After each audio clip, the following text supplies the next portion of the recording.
Morning, everybody. This is going to be a stupid video, just so you know now. Welcome to Prostate Cancer, the road to recovery with Jason Stone, a stage 4 fighter. This podcast brings you support and insights from survivors, fighters, and medical experts. Join us for an educational and inspiring journey. I took my camera gear down, so I was doing some videos at work and I needed to take my camera gear to work, and I haven't set it back up because one of my side effects is I'm lazier than I used to be. But anyway, oh yeah, so I've got some feedback from my last one of these. The point of that was I'm shooting this on my iPad. That's why it looks a little funkier and different. But I got some feedback that the last one was too low. I just remembered. So let's fix that. There we go. How's that? Hopefully that's all skewed. There we go. Hopefully that's better. See, you're already going like, what is he doing? What is this video about? This video is about, what is this about? This is about weird symptoms. This is about something I keep thinking about, like when I'm driving to work, driving home, and I'm just thinking about, yeah, that's weird. I wonder if that's a symptom of this, of my treatment or something. Look, is it a symptom? We have the normal ones, the fatigue, the achiness, the just what happened there, the lack of concentration, the loss of train of thought, that kind of stuff. But there's also weird ones. I'm not allergic to cats anymore. Yeah. So I have been horribly allergic to cats and haven't been able to be around cats. And so I haven't had a cat for years and years and years now. Years and years. And how many years is any years? Like, I just, in my head, I decided 2. Is that normal? Is that normal number of years? I don't know. What was I talking about? Cats. I had a friend, have. It doesn't matter. He doesn't watch these. Is he a friend if he doesn't watch these? Yeah, I suppose. So I've worked with him at Monticello and out here at Energy Northwest. And he recently moved to Denmark. So he lives in Copenhagen now. But he and his wife couldn't take their cat. Or didn't take their cat. I don't know which it was. So I've got their cat. And was worried about my response. But now I'm not having any symptoms of being allergic to cats. And so I did a little Googling. Is it the low testosterone? Is it the Zytiga? Is it the Lupron? Is it the prednisone? And it's the prednisone. Spoiler alert. The prednisone, which is designed to reduce inflammation. It makes total sense now. I don't know why I didn't see it going into it. But the prednisone reduces inflammation, which is what allergies is about, right? And so the prednisone that I have to take with my Zytiga has done away with my cat allergies. So now I'm a cat owner. I probably got cat hair all over this shirt. Oh, I do. And I'm not sneezing. That's awesome. Yeah, weird symptoms. Earwax. Has anybody else noticed a change in your earwax? I don't know why I'm baffled by this. I used to have this is going to be gross. I don't know why I'm doing this. I used to have fairly wet earwax, and now it's mostly dry earwax. Does that change? So years ago, I read a thing about earwax because somebody had mentioned something that theirs was dry and flaky. And I was like, I don't think that's a thing. I think it's supposed to be wet. I think you're medically unsound if it's not wet. And I was wrong. It's genetic. And there's racial groups that are more likely to have dry earwax, like Asian cultures, racial groups. And racial groups that are more likely to have wet earwax. So if you're Caucasian, for example, more likely to have wet earwax. And I had wet earwax, so it turns out I'm probably Caucasian. But not anymore. And so what is it? What is causing that? Is it, I don't have an answer to this. Is it the low testosterone, or is it a direct result of the Zytiga or the Lupron or the prednisone? And I don't have an answer to that. Body odor. I used to get body odor, which you use the deodorant, and but even working out, because I'm working out now. I didn't bring the dumbbell in with me, but I'm working out. I'm getting some of this back. Not really back. I'm feeling it's tighter. I'm feeling some tighter muscles. Anyway, what was I talking about? Crap. The working out. I completely lost it. It's gone. Body odor. There we go. Body odor. I don't like. I could probably just stop using deodorant. I can't. Has anybody stopped using deodorant? Is that a thing? My body odor isn't there anymore. So is that the testosterone, low testosterone, the Zytiga, the Lupron, the prednisone? I don't know. But there's nothing. Maybe it's, oh man, I need to test that with somebody else, because maybe it's my sense of smell. But nope, not my sense of smell. This is dang good coffee. Like my aviation mug. Yeah, I used to fly. I miss that. This is such a stupid episode. It's not even an episode. This is just going to be a video. It's not an episode, right? Because I didn't plan anything for this. My iPad died. I was reminiscent about flying, and my iPad died on me. I thought, when I sat down to do this, I thought about, oh man, I think this thing's almost dead. I should plug it in. And then I completely forgot and didn't. And then it died on me. So it was almost dead. I wish the short-term memory thing wasn't a thing, Why can't we have a treatment where our memory gets better? Why isn't that a thing? So going back to symptoms, I've talked about body odor, earwax, skin. So my skin is drier. It's not necessarily flakier, which is a good sign, but I just don't sweat. Oh, maybe that's tied to the body odor. I don't sweat as much.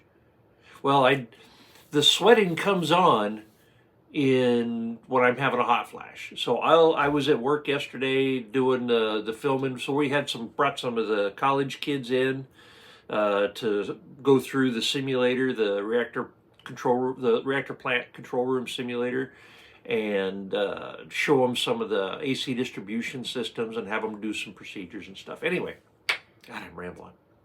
And I brought my video gear, and I forgot what I was saying. My video gear there, and gosh darn it. I have no idea where I was headed with that. Skin. Why did this have anything to do with skin? Oh, hot flash. So, and I wasn't moving around a lot. I did my walking while I was there. I did my daily walks. I got my steps up. So, and then I was sitting in the simulator and had the camera up on a tripod and was snapping a couple pictures every once in a while. And all of a sudden just, got that. It's like this cloud of, I don't know what, just descends on you, a cloud of heat, and then broke out into a sweat. I was wiping my face. So I sweat that way, but I don't sweat. My skin is just dry all the time. It's just so dry. And I drink water. I drink lots of water. I drink those smoothies every day with the almond milk and the water in it. I do drink coffee, which is a diuretic. But yeah, my skin's dry. So yeah, weird stabby aches, and this is concerning. Because of my metastasis, my met, because it spread to my spine. I am more aware of other pains, around and down there, because other places it can spread to include your lymph nodes. And so you Google, where are my lymph nodes near the prostate, and you see where those are at. And then you notice, you're like, oh, I've got a weird pain, and it's kind of in my hip, but it's not on the outside of my hip. It's kind of, but it's not my bladder, and it's kind of, oh man, is my lymph node getting attacked? It's so hard not to have that kind of negative thoughts about what's going on now that once you have it and it's spread, it's hard to not have negative thoughts about, is it getting worse? And so I get weird stabby aches every once in a while. And I notice it more when I'm getting near the end of my Lupron period. So we'll call, every time you get a shot is the period peak. So your period is, my Lupron period is 3 months. So I'm getting near the end of my Lupron period. And my next shot today is January 27th, and my next shot is February 5th. And so the closer I get more tiny little stabby pains. Stabby, not pains, and when I say stab, so you have to combine two ideas to get the right feel. Stabby ache. So it's a stabbing ache in my testicles, in my, not my prostate anymore. I think that thing's pretty dead. These areas right here, like you can see my hands. You know what I mean? I hope you know what you mean. In front of my hip bones, just below the stomach on either side. So that's happening more right now as I get near the end of my Lupron period. So weird stabby aches, and I worry about those. I don't know what that means. Is that a symptom of the treatment, symptom of the low testosterone, or is it a symptom of the cancer trying to find another hold? That's depressing. Tired all day, but sometimes have trouble sleeping. So a lot of you have commented on these videos about the sleeping thing. And yeah, absolutely, melatonin is melatonin. You should look into melatonin and be taking melatonin for a couple of reasons. There's a lot of good research out there on melatonin's use for helping your body be able to fight cancer. You know, any one thing doesn't fight or cure cancer. Melatonin doesn't cure cancer. Lycopene doesn't cure cancer. But these things are additive, and melatonin has elements to it that help your body fight cancer. And so you should be taking, I take 10 milligrams I buy a 5 milligram pill that's a dual dose, duo. And so it releases twice. So it's got a melatonin, and then it's waits, and then it releases again. That has been amazing for helping me get through the night. But it's still tough sometimes. And what I found, I have a weird interaction, because you should also be taking magnesium, which helps you sleep, helps your regular bowel movements, all that stuff, depending on which type of magnesium. But I can't take magnesium and melatonin at the same time. I get insomnia, absolutely racked with insomnia, if I take magnesium and melatonin at the same time. So, first, if I take magnesium for sleep. So I just do the melatonin, and then depending on how I'm feeling that day, how active I was, I'll either take a Tylenol or an Advil. And I don't take them consecutive nights, the same one. So I alternate, and I don't take usually something every night. So usually it's just the 2 melatonin. So that helps, but I'm still tired all day. I slept, let's see how much I slept last night. I slept 94% efficiency, sleep stages.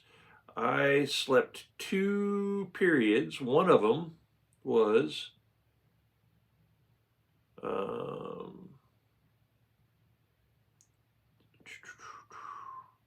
2 hours, 1, 2, 3.5 hours, and then I woke up for a little bit, and then I slept for so 8 hours and 51 minutes total, and then I slept for the 11:50 to 5:10.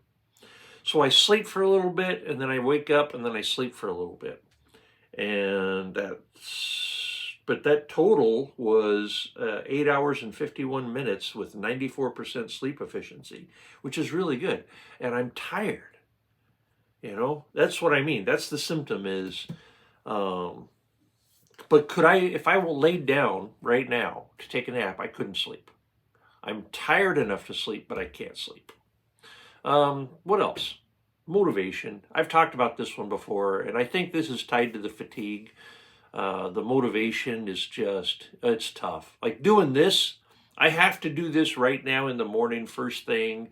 I could set all the camera stuff up, come up with some bullet points, develop a full episode, but no, I need to roll with the motivation when it's there because it's tough.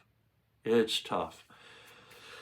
I'm not prepared for any shout outs, any specific shout outs or anything.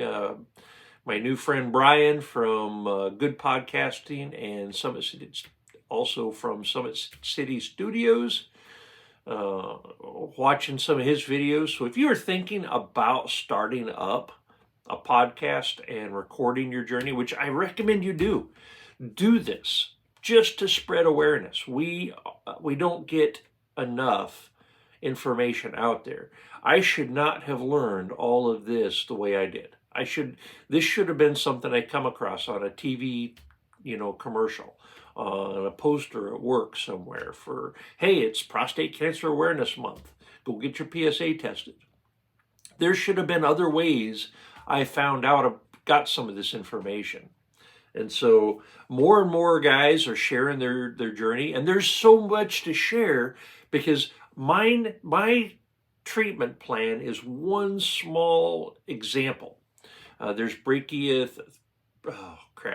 word just slipped my head. Brachytherapy.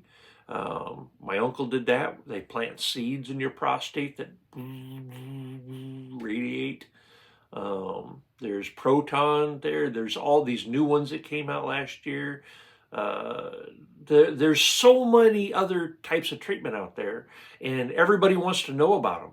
When somebody gets newly diagnosed, hopefully they got tested because they watched a video like this, and they oh man, now I need to go learn about it. And they need to learn about different treatments, and they want to learn about radiation. They want to learn about the surgery. So I didn't have surgery. I can't speak to that.